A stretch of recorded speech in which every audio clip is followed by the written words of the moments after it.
All right, today we are going to be working on this reach-in because it's got a refrigerant leak in it, and we're going to need to find where the refrigerant leak is and then probably quote to the customer to repair it. So we've got a small multiplex rack here.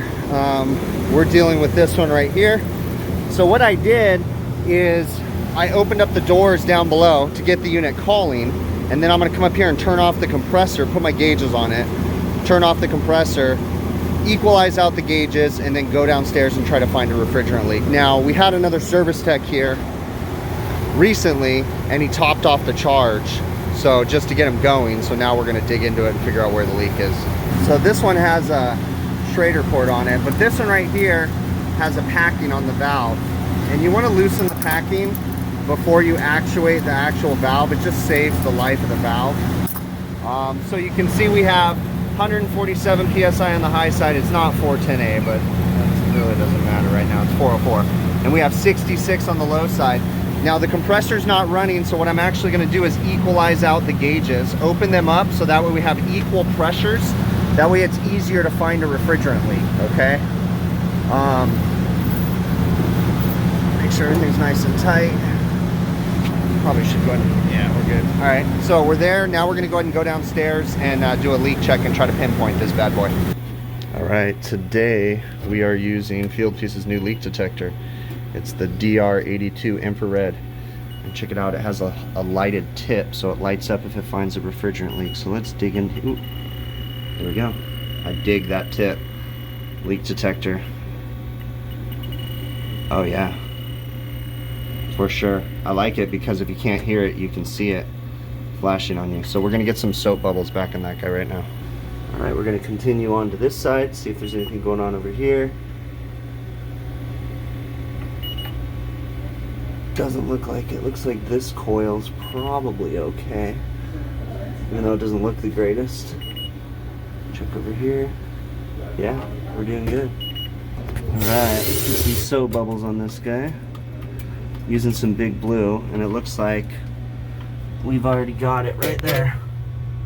Yep. All right, and while that is a brazeable leak, the coil's trashed, so we're gonna go ahead and quote a new evaporator coil. All right, I leak checked the last coil that you guys didn't see, nothing in there, so it's just that one coil. Made sure these guys are closed, and we're gonna go ahead and turn this guy back on and put it into normal operation, and then we're gonna submit a quote and come back.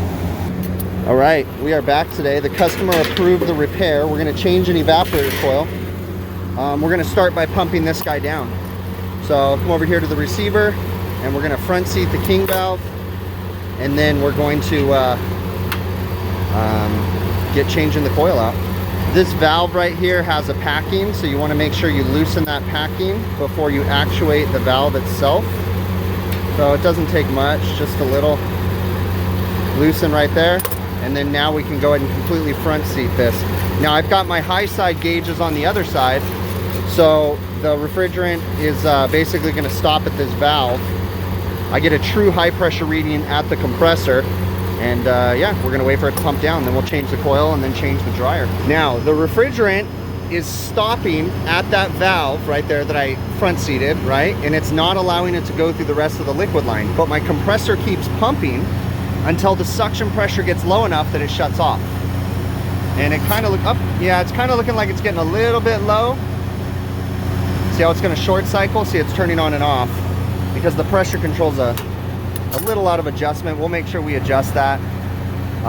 But anyways, the refrigerant flow has stopped.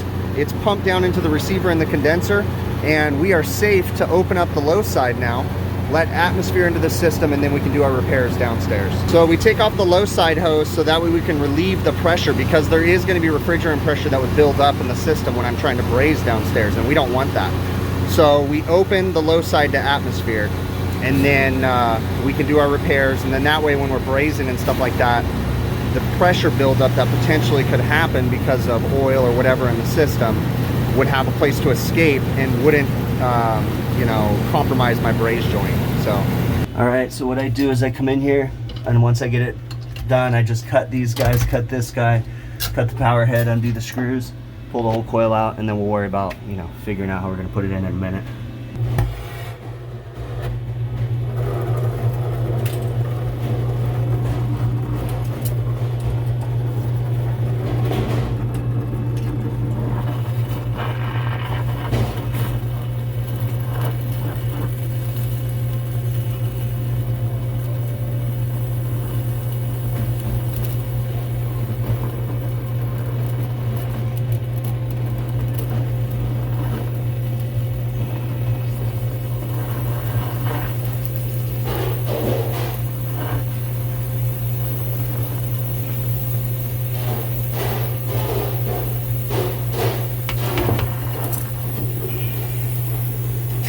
to unsweat the old TXV. I have a new TXV, but it's different, so I'm hoping I can fit it in there.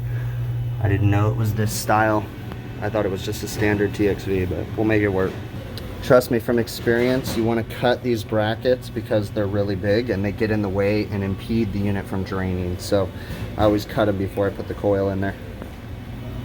And you can see I just kind of mocked it up in there and I cut the bottom brackets, but this is the TXV that I have, and I can fit it there, no problem, but getting the 90, the liquid line, the 1/4 inch, to come down and connect to that is going to be a chore, but I'll see what I can do. All right, so we got to do all kinds of stuff to make this work. And what we're doing is pulling this little stub out of this T right here, if I can carefully. Okay. And then what I did was I unsweat that little stub, so that way I'm gonna have room to put this in there and then just make a little stub to go between the two. All right, so that's about how it's gonna be. I'm gonna go ahead and sweat it in real quick. It's super tight in here, and then we'll worry about getting this one taken care of. All right, I ended up doing the top. I gotta straighten that line out a little bit in the bottom. We got it all set up, so I'm gonna braze everything in. I just gotta watch out for those electrical lines back there. That's gonna be tricky.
Okay, and there's nothing pretty about these things, and you know, it's never perfect, but all right, let's inspect them with the mirror, make sure everything's good, and then we're gonna try to put everything back on. All right, I went ahead and insulated that. It's not perfect, you know, you can only get so much with these things. We're gonna try to put the cover back on and the sensing bulb and everything, but we're in. It's got good braze joints, so we'll jump on the roof now. Before you start putting everything away, you wanna make sure all the fan motors work and everything. There's nothing worse than getting all the shelves back in and then the fan motor's stuck. So we're good. We'll leave this guy running so the solenoid valve is calling, and we'll get up onto the roof and start the evacuation. All right, so I've said this a bunch of times. I love using the spoiling catch-all, but I like the flare, because if you look right here, I didn't have to bring my torches after this repair. I just come up here, loosen up the flare nuts, put the sight glass on this guy, and go to town, and then pull the evacuation. But it's really important too, when you're doing these flares, I keep a steel brush and try to get any crap off of there. So that way we get a good contact with the flare nut. And then of course, we're gonna take a little bit of nylon, just a little bit, and just lubricate the surface and lubricate the top of the flare nut so that way it doesn't bind when you tighten it up. So this guy is loose now. Get in here. That guy's loose and this guy's loose. So we'll open these guys up, take this guy apart, and then disassemble it, put the sight glass on it, and then put it back in, and then we're gonna get started on our evacuation. So just the tiniest drop of nylog, and that's on the outlet of the dryer, and then now we're just gonna screw this guy on. And remember, nylog, it doesn't harden, so it really just becomes a lubricant, helps you to get it nice and snug, and then it really does its magic on these flare nuts right here to make sure that they don't bind. So we're gonna take the littlest bit of nylog, just put it right here, and then it's just there so that way the flare nut right up here doesn't bind and twist the copper. And then we'll do the same thing down here, just the tiniest bit right where the flare nut's gonna hit, spin it, and then now we're gonna put the dryer in. All right, so we got the dryer installed in the right direction.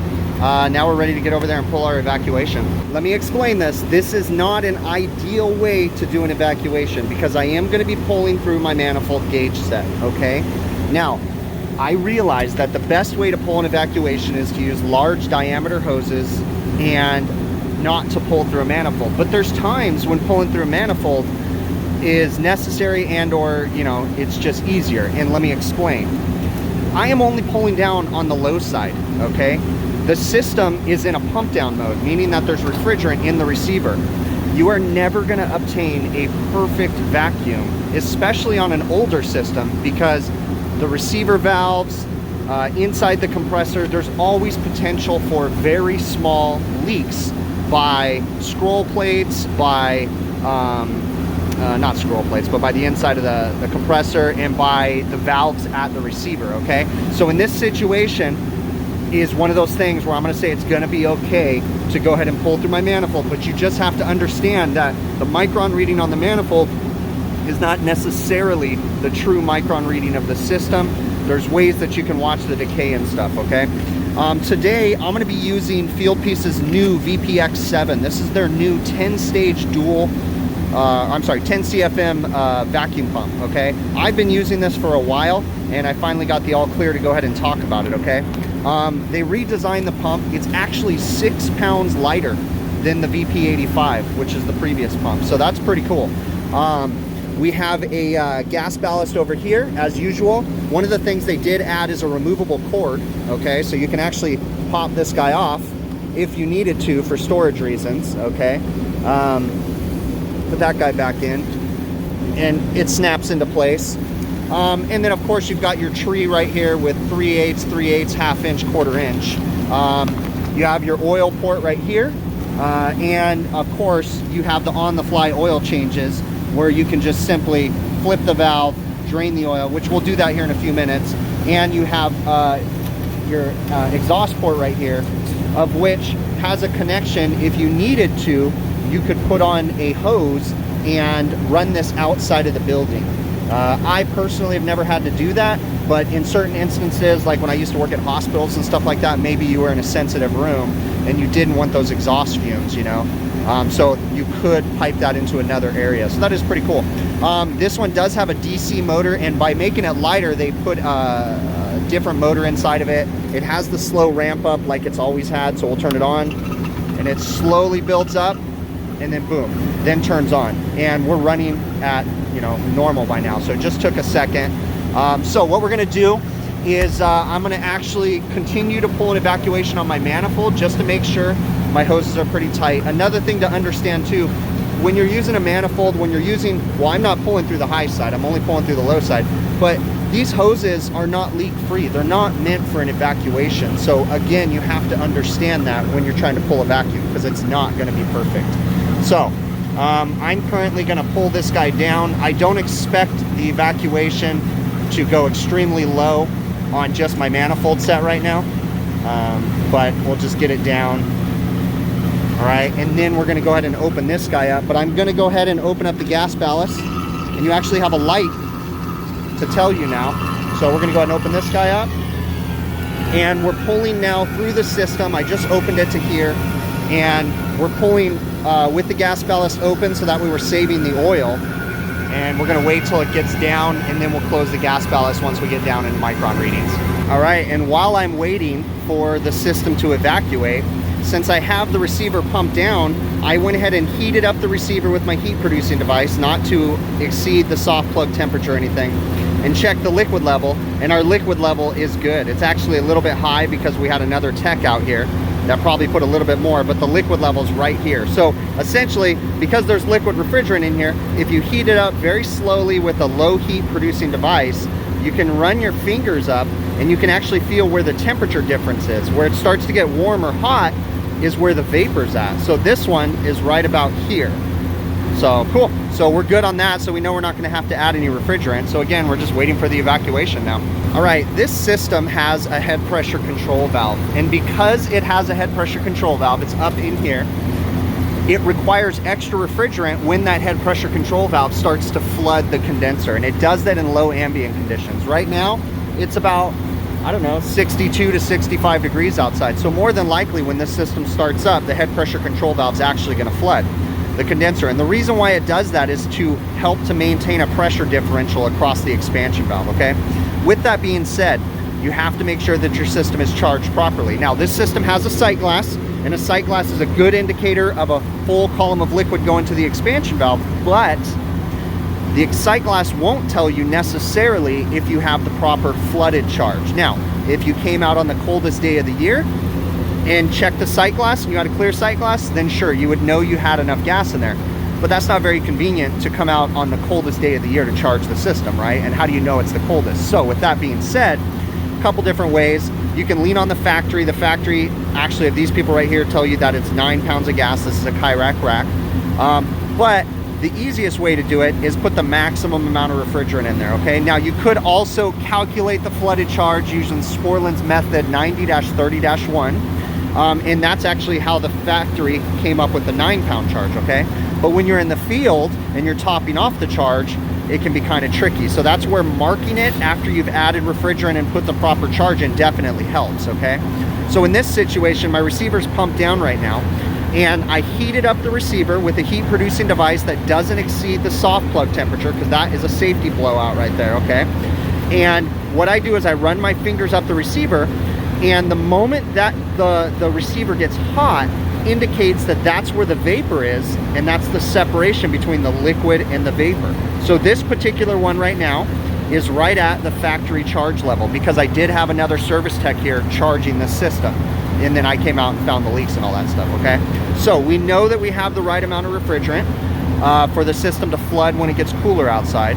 So we're good to go on that, and we're just waiting for the evacuation to finish up. All right, at this point, it's pulled down to what I consider to be an acceptable level for a pump down system. I dropped down to about 500 microns, and then I rose back up to about 849. It's slowly rising, 850. Again, because this is a pump down system, you're never gonna obtain, in my opinion, a perfect vacuum, okay? Because you're pulling against refrigerant still in the system. You know, it's always hard to, like I said earlier, pulling through a manifold, because you've got potential leak points everywhere on there. So we're gonna go ahead and turn everything off. I've got to connect this low pressure control back into the system, because that was a Schrader, so I did remove that to be able to have full access to the valve. And now that I put this guy back on, I had backseated this valve right here. We're gonna go ahead and pull an evacuation on this right here, because it's not open to the system yet. So that'll pull into the low pressure control. That way we're not putting air into the system through that source right there. All right, now it's very important, again, this system is pumped down. If I tried to open the high side, all the refrigerant would leak out of the system. So there's refrigerant sitting in the high side, sitting right here. So we're only pulling an evacuation on the low side. The system downstairs, they're already cooking and jamming in there, so I'm not gonna really go down there anymore, but it's kicking butt down there.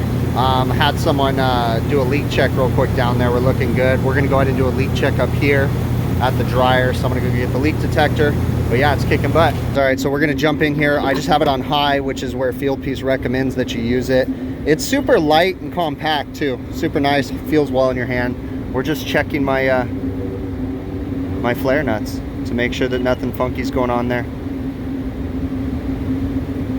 That's cool. See, it's not picking up the nylog. which is a good thing. We're not seeing any leaks. All right, we're good to go.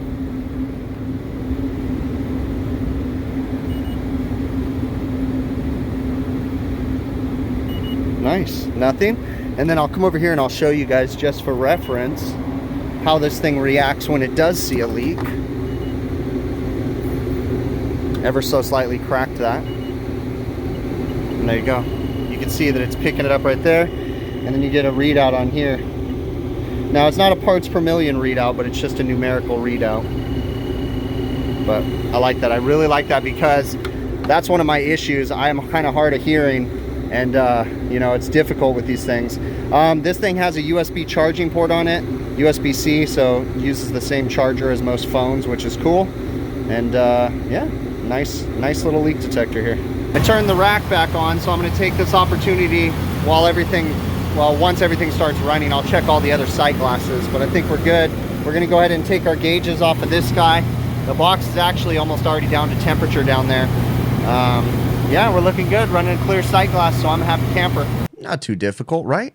We just had a service call. Well, another technician went out on a service call where he had to put refrigerant in the system, and then I went out a couple days later to find the leak, found the leak, got it approved, went back out with a replacement evaporator coil. So we do a lot of these things, and you kind of have to learn that, you know, even though that leak looked repairable, you look at the rest of the coil, and these coils, they just rot out. So we really push replacing those coils versus, you know, brazing on them, just because we find that once we braze a leak and you get that area hot, you tend to see more problems pop up around that area. So the braze joint next to it and the braze joint next to it, they just get rotted out. So, but cool thing is we got to use some new tools inside this. Okay, so we have FIELDPIECE's new leak detector. Okay, I use the DR82, right, and that's the infrared leak detector.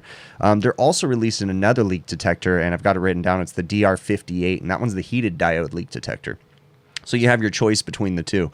I've gotten my hands on both of them, and they both actually work really awesome.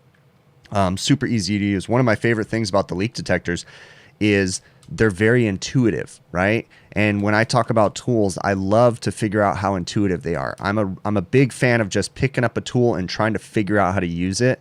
And on the leak detector, it's super easy. I mean, there's really not a lot to try to figure out. You've only got a couple buttons, and it's super easy to scroll through, changing the modes from high, medium, low, and then turbo mode.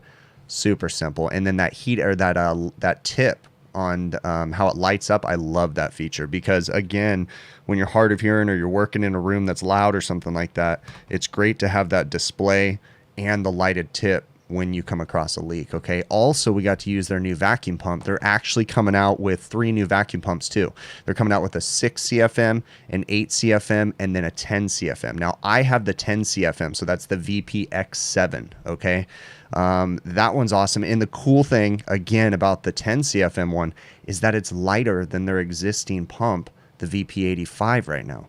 And that's a trip. I've loved the VP85 and been using that for a couple years now. So I'm super stoked to add the 10 CFM to my lineup. Now, understand something. When you're using vacuum pumps, and I explained in the situation in this video too, your vacuum pumps are typically limited by your hoses, okay? Rarely are you ever going to... On the systems that I'm working on, am I really going to need a 10 CFM? I mean, occasionally when I get on my big ACs that I work on, you know, that's really going to come into play. But using 1/4-inch hoses, you could have a 2 CFM, because you're not going to get, you know, like half a CFM of flow through a 1/4-inch hose, okay? So understand, you know, that when you're buying these pumps, you definitely want to look at getting larger diameter hoses and use them as much as possible. Now, in the situation that I was in, I was pulling on a pump down system. It wasn't going to be a perfect evacuation in general, but if you have a fully open system that's open to atmosphere and you really need to pull down on it, get you the 10 CFM pump with some large diameter hoses, and you are going to see a big time change. Also, remember to remove the Schrader cores. and anything like that. If you are going to use your manifold gauge set, which is not ideal, but it does work, and use the 1/4-inch hoses, you want to take out any restriction in the hoses. So those little Schrader depressor tips that they put in the end of the 1/4-inch hoses to push down on Schraders, you want to pull those out, because those are another point of restriction when you're doing your evacuation. And again, even pulling out all the little 1/4-inch Schrader depressor tips and pulling out the Schraders, you're still going to be limited by the diameter of the hose, which is 1/4-inch. It's going to get minimal flow. So you always want to go for bigger hoses whenever possible. Okay. You know, and again, it's, you know, we're not always perfect. We don't always get everything perfect, right? We can't always pull a perfect evacuation or anything, but the biggest thing is that we understand the limitations and what's causing the vacuum to slow down. Is there moisture in the system? Are you still pulling refrigerant out of the compressor oil? That kind of stuff. You know, if you start to notice your evacuation stalling, like, do this little test. If you guys are ever pulling on a system that you made a repair on, right? And you're pulling on the compressor oil, all right, and you think you have your vacuum. Let's say you get down to 500 microns and it's slowly rising. Grab the compressor and agitate it. Just shake the compressor, okay? And what you're going to notice is refrigerant's going to be boiling out of your, or you know, coming out of the oil as you agitate it, and then your micron level is going to rise, okay? So everything comes into play when you're pulling evacuations, especially on older systems, okay? I love these videos where people show like a perfect vacuum in a minute and a half, you know, and it's amazing. They're not pulling on an old compressor with refrigerant or moisture in the oil. They're just pulling on a dry line set, okay? In reality, it takes a lot longer to pull an evacuation, especially on older systems. Anyways, so we got the system back up and running. The customer was happy and all was well. I really appreciate you guys making it to the end of the video. If you haven't already, please check out my website, hvacrvideos.com. Also, go to FIELDPIECE Instruments website and check out the new tools. They will be releasing very soon, if not already. And we will catch you on the next one, okay?